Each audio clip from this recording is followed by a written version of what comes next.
What is going on, everybody? My name is Northy, and today we are going to be doing the Round 6 review for Teamcoach 2022. This season so far, I'd say, has been pretty successful. However, this round is really important. Obviously, we wanted to try and get ourselves multiple prize cards last week with the number 1 finish and the way we had shaped our teams out, including our tips, but just a few things here and there forced us to only get the 1, which isn't something I complain about. I like getting a prize card, don't get me wrong. However, I definitely think there was a chance for us to get even more last week, so we're going to really need to be on top of it this week. One, I'm going to try my best with, based off of previous results and where I think they're best used. However, I think it's going to be my last week as, you know, one of those stragglers in this game mode, and those star powers. My aim this week was to try and really bolster my star powers team. However, been a bit lazy on it. So I've had to kind of strategize here and there as to where I think things will work better. So we've got some really interesting matchups here.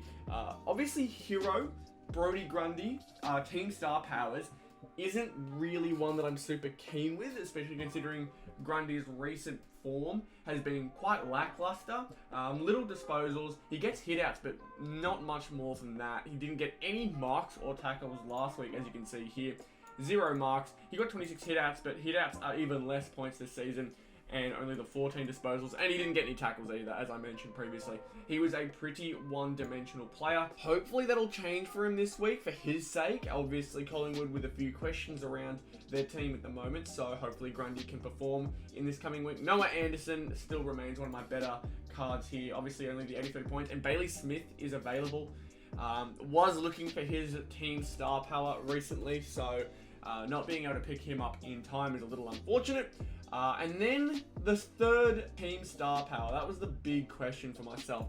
I don't have any in Super, unfortunately, which does suck. However, I do have one in Indigenous and Multicultural, being Bradley Hill, and I've also got the Luke Parker. Now, the thing with this and the real struggle that I had was the fact that I really couldn't decide who to put in. Bradley Hill has had a really good game and could easily make me feel horrible for not picking him. However, Luke Parker has played better on more occasions this season. As you can see here, Luke Parker with the 111 points against West Coast. And that made me think, do I keep him in because he's on form, or do I take him out because it was against West Coast? But then I realised, who's playing West Coast this week? Port Adelaide. And so I definitely think that if I can get Carl Amon in here, he may be able to make up for the missing points that Bradley Hill would put on. I know he gets double points, but Carl Amon against West Coast could go well. Port Adelaide's still looking for their first win, and they definitely could find a way to get it against West Coast here. So we'll see what happens there. For Port Adelaide's sake, I hope they get the win, but for North Melbourne's sake, I hope they lose, and we just prolong the inevitable North Melbourne at the bottom of the ladder. But Carl Amon, I think, will have a good game. And Luke Parker, if things go well for me, will also have a good game. And then Super, I was thinking about keeping Isaac Heaney, but because it's Anzac Day coming up, I'm like, Darcy Parish won the medal last year, let's chuck him in there. Sure, why not? So Darcy Parish is going to take over in this Super spot. So really interesting dynamic going on here. Our team will not be decided until Monday, so that's going to be exciting. Nonetheless, that is our star powers team. You can see here, we were not even in the top 100 last week, so we really got to improve that. If we can get 600, I'll be happy. But I do not expect us to reach top 30 like we managed to do previously, because obviously first week we got a bit lucky. We had opened a few boxes, gotten ourselves some team star powers, and it helped us get over the top compared to now when a lot of people will have really top-notch teams. So hopefully it will get better next week. But nonetheless, I'm really liking where we're heading, and hopefully next week will be even better. But we're going to go over to top team now. And last week, top team was amazing. You can see here, number 1, it was literally as good as we could possibly get. We just need to try and find a way to get ourselves further up the season rankings. Because you can see here, we got the gold last week. He got number 1 place. But this week may be a little different. Obviously, things change here and there. Bailey Smith had an incredible performance, so that put him here. He was the best forward. Max Gawn ended up being the best ruck by a couple points, and Jack Crisp ended up being the best backman by a fair bit. Fair bit. Obviously, the marks and tackles are a big thing, so I'm hoping that if any of these guys do drop off from the incredible performances, we've got Jack Steele here to hopefully pick up the scraps. Because obviously here, 27, 7, and 6 is nothing to be like upset about. He got 100 points, but realistically, anybody here could just absolutely blast off. And Jack Steele, it hasn't been tagged yet this season. I've seen Lachie Neale go a bit quiet. I've seen Took Miller go a bit quiet at certain points in games, for Took even an entire game, where someone will tag him and he's just quiet. Obviously, when you're tagged, it's hard to really do much because there's someone on you the entire time. I think out of all the players here, maybe Sam Walsh could beat him out, maybe Jack McRae on a really, really good day, but Jack Steele has the potential to go crazy. So I'm really, really hoping that Jack Steele does his thing. It is the same team as last week, but I think this, after last week's performance, definitely worth giving this team a round 2. Obviously super successful for us, so I am hoping that with Jack Steele in the team, and maybe him performing to that 120 mark. Obviously Chris did really, really well, so if he can get to that 120 mark, that's awesome. But Bailey Smith, he's had an awesome season, and he did get this against North Melbourne, we have to be aware, so may not happen again. There may be someone else who has an incredible game, but that is where I come over into the top 18. Now, the big changes that I've made for top 18 this week mainly come in the fact of multiple Geelong players. The reason I have these guys in, Blitzarves, I've kind of been sleeping on so far this season. He did really well last round. He got number 1 for the backman. But, obviously you can see he dropped off a little bit. He dropped off a little bit for the backman in the most recent round. But, considering that both Hawkins and Blitzarves obviously as the same team, they're up against North Melbourne, it really is kind of like that pick and choose who's playing against who, pick from there as to where I should be putting my players. I've got Blitzarves and Hawkins in this week. Was thinking about Tom Stewart, and the two I was thinking about switching it up with were Jaden Short and Lachie Whitfield. Sicily had an incredible game last week, 15 marks. It doesn't matter how little impact you have on the ball or anything like that. 15 marks is a lifesaver, because you saw there, the 15 gives him 45 points, and then add on top of that 26 disposals, gives himself 103 game points, and he could have added a goal on top of that if he hadn't missed from point blank. But we won't talk about that. James Sicily, though, definitely I think a good option. Midfield, only one change. I've taken out Clayton Oliver, and I've chucked in Andrew Brayshaw, mainly because we look here and it's a bit hard to ignore him now. It's really, really hard. He's having a really, really good season. I'd even say a breakout season. Obviously Josh Dunkley is really, really high up there, but I think same goes as last year, maybe not as severe, because last year he played one good game, then I think he was out for a bit. Josh Dunkley, I don't think he's played every single game, but he gets himself on the ball. We'll see how that goes though, because the Dogs midfield is known for getting a lot of disposals and being really ball heavy. But I think Andrew Brayshaw gets the call up, not because Clayton Oliver's bad, but because Andrew Brayshaw is having a ridiculously good season so far. So I've chucked him in the midfield. But no crazy major changes. I have been trying to look for more small forwards. Jordan De Goey has been on my mind, because small forwards often get their call up into the midfield. They manage to find some positions as well as kick some goals and put that on the board. They can grab their little marks, and obviously as a small forward, easier to tackle people as you're not going head hunting just naturally because of your height. So people like Danaher, Hawkins, I think I had Max King in last week. I've switched Max King out, which could turn out to be a mistake. I'm not too sure how that'll turn out, but I definitely think putting Tom Hawkins in will be a good option. I don't see how he could be super quiet unless for some reason North targets him. I don't see how Tom Hawkins couldn't have a really, really good week this week, but the major changes are coming in the form of multiple Geelong players in this week, compared to none last week. As last week we only got ourselves ranked 33. I say only, it's a decent performance, but still 50 points behind number 10, so we do need to improve that a little bit. I really like top 4 and top 18 because they're a lot more like strategy based, and you know, I feel like a few more people can actually compete, while Star Powers is a lot of, oh, you got lucky enough to pack this, or you spent a bit of money and you got this team. I feel like top team has a bit more strategy to it, while Star Powers is a lot less to pick and a lot more to, you know, pay to win stuff. But nonetheless, I'm happy with how we're going. We're ranked 20 for top 18 and ranked 14 for top 4 for the season. So much better than last year so far. Let's keep it going. Yeah, really happy with how everything's going so far. And one thing I noticed, as I won top 4, I'm like, cool, do I get anything interesting for winning top 4? I came over here and it says prizes. Each AFL round, the top 10 scorers in 4-star and 18-star games, as displayed on the ladder board, will win a top team prize card, as you previously saw. And then it says next to it, top ranked winner each week in the top team 18-star game receive a bonus team prize card pack. Top 4 doesn't. I was so upset to find that out, because I really thought that top 4, you know, it's a little bit difficult. Like, it's not super difficult, and I'd imagine the top 18 is harder to get a big score in, but top 4, man, like, I don't get any love. I don't get a team prize card pack. That hurts, man, but whatever, it's fine. And if you do manage to somehow get number 1 for the top 18, you get a 3 prize card pack, which is really cool. It's from a randomly chosen team, but 3 prize cards is super helpful. I'd imagine it'd be the album, team power, top team and Star Powers card all together, which is super cool. Super cool. Imagine winning top 18 and you get yourself a Dustin Martin prize card or a Lance Franklin prize card. It's just that little added extra. I really like it. But that's all for the competitions this week. This week, I'm going to do my tips here.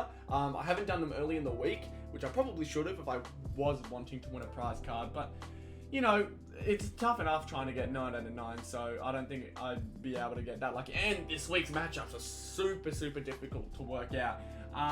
GWS versus St Kilda. I'm going to tip the Saints here, and I do need to bring out AFL.com because I can't remember where everyone's playing at. I believe this round 6 matchup, GWS versus Saints, is at Manuka Oval. Yeah, it is. So that one is a GWS home game, but I think the Saints have what it takes to topple them over there. GWS, after a really poor performance against Melbourne, which could really, you know, it's not completely telling because I think a lot of people are going to struggle against Melbourne. Melbourne are coming off a premiership year and really look unstoppable. But I'm tipping them right now to go back to back. I think Melbourne are just that tough to beat. They could end up being one of the most famous dynasties in recent memory, purely because a lot of them are young. It's actually really scary how good that Melbourne team is. So hopefully we can see some upsets, but I'm going to go with St Kilda to take that one. Dogs versus Adelaide. Adelaide have been playing pretty alright so far. They haven't, like, wowed anybody, but they've gotten wins when they've needed to. But I'm going to tip the Dogs. You just hope that the Dogs don't become complacent. Obviously, when you play North Melbourne, you kind of expect to win, and they did what they needed to do, won by 68 points, but the Dogs definitely should be taking this one against Adelaide. It's just Adelaide probably aren't as easy as North are right now, and I hate saying that. But we go over to Port versus West Coast. This one is going to be really tough to decide. I believe because Port are on the left, it's at Adelaide Oval. Yep, this one's at Adelaide Oval. So my tip here is probably going to go to the Power. West Coast, they're a bit on and off. I'm not too sure. But I think Power, surely they're hungry enough to get a win here. Surely. I don't know how they've managed to mess it up now, especially against a West Coast side that's already struggled so hard. But I'm going to tip Port, as much as I hate to do it, and it goes against everything I want, meaning that North, if they go the way I think, which I think, yeah, then Port will overtake North Melbourne, and North Melbourne will find themselves on the bottom of the ladder. Great stuff. Really what I wanted to hear today, but this one's going to be really exciting. Freo versus Carlton. I am going to pick Fremantle. I think Carlton have a lot of really distressing signs. They've started off really good, but that really close win against Port Adelaide, nearly creating the Geelong-Brisbane game from a while back, the Miracle on Grass game, that was really tough to watch. I tipped Carlton that week I think like most people did. But, oh man, that was tough. That was really, really tough to watch. And I think Carlton, obviously it's only been a week since that game, but Carlton probably haven't picked up or really tried to figure out how to fix that problem yet. Or at least they may have tackled it, but haven't fully tackled it yet. So I think Freo can run over the top of them. I think they can. I think they can do it, especially at Fremantle. I'm not going to talk about this one. I wish I could pick this one, but I've got to pick this one. We go over to Gold Coast versus Brisbane. Now, this one is super exciting. I really, really like to look at this one. On paper, Brisbane should take it convincingly, but it's at Metricon, and Gold Coast don't look terrible this year. I'll give them that. Gold Coast are 2-3. They had a pretty disappointing loss to GWS. So they're really they're an up and down team. They're pretty much just GWS from last year. GWS last year were like, if they took control of the game, they'd win it. They'd smash teams. They'd make them look silly. They beat Melbourne at some point. But if they didn't play to that potential, it wasn't like an average game. It was always a horrible game for GWS. And I think Gold Coast are kind of in that similar boat this year where like if they play up to like where they could be, they beat teams convincingly. They beat Carlton. Obviously, Paddy Cripps was injured at some point in that game, but they beat that Carlton side. They beat them quite well. And Brisbane, I just don't see them allowing that. I think Brisbane are going to take it. Realistically, a lot of people are expecting it to be a Brisbane-Melbourne grand final this year. I think for good reasons. Obviously, things can change, but I'm going to tip Brisbane there. I think Brisbane take care of Gold Coast just through experience. Just through their experience and their grit and determination. Now we go to Richmond versus Melbourne, and this one's really, really exciting for me. I have to say it every time. It's Richmond at the MCG. I know it's Melbourne. But I said that about the Dogs. I said the Dogs should take it, and Richmond handled them really, really well. I think just based off of me kind of looking at Melbourne over times, they have their first half like kind of working out how they play or how to take on the game, and so they'll either gain a bit of a disadvantage and start trailing behind, and then they just burst out and smash teams in the second half. I don't know if they do that to this Richmond team. I really don't, and it's only because of the ground they're playing on. Realistically, I should be tipping Melbourne. Melbourne have looked so unstoppable, it's scary. I think, though, Richmond are going to prove me wrong again. I cannot tip against them confidently ever when they play at the MCG. Ever. And I don't know why it's so difficult for me to do so when Melbourne are such a good side this year. Like, ridiculously good. Best I've ever seen them. And they're coming off a premiership year. Man, it's really scary. It's really, really scary tipping against the Richmond side at MCG. Next up, we go Hawthorn versus Sydney. Now, this is like a flip of the coin almost in my head. There's, again, so many good choices here. Matchups this week. It's like too difficult to tell who is going to beat who on any given day. I still don't know. I really, really don't know. It's Hawthorn versus Sydney. It's at, I believe, Marvel? No, it's at Tassie. Fair enough. That's interesting. I'm very interested to see how this one will go. Hawthorn versus Sydney at Tassie. I know why. Obviously, it is a Hawthorn home game. Hawthorn and North have a lot of home games down in Tasmania. I think I'm going to pick Hawthorn. And I don't even think it's because of home ground advantage. I think it's just because they look like a lot more of a solid side, which is really, really harsh to saying it's a Sydney side. But they've just come up against a West Coast side that obviously isn't as good as them. And usually, the usual tale is that when a team comes off smashing a team like that, they kind of underestimate or aren't up to scratch with how another team has been playing. Hawthorn coming off a hard-fought win against Geelong really could just absolutely topple Sydney. I don't have a doubt in my mind that it could happen, but Sydney will put up a good fight, and I'm almost certain of it, but I'm going to pick Hawthorn. And then we go Essendon, Collingwood. This one, again, Anzac Day clash. It's always going to be entertaining. There's always going to be storylines from it.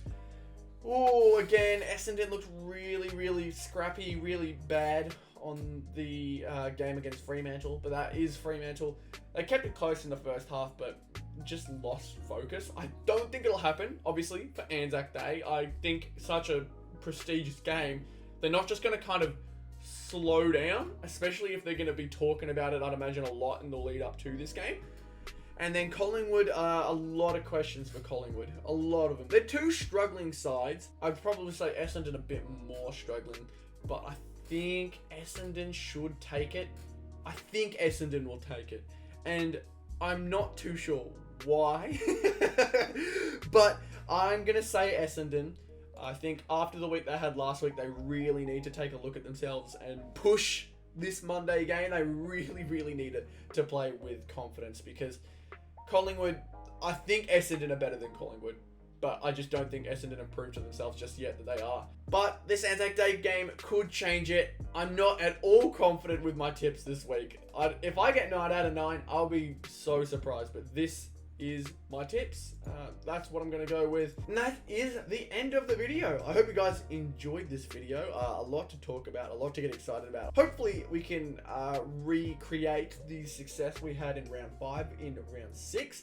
I'm not 100% confident about it as we were last week, but we'll see what happens. Either way, I appreciate you all for tuning into this video. If you did enjoy it, be sure to leave a like, subscribe to the channel if you are new, and I'll see you all in the next one. Goodbye.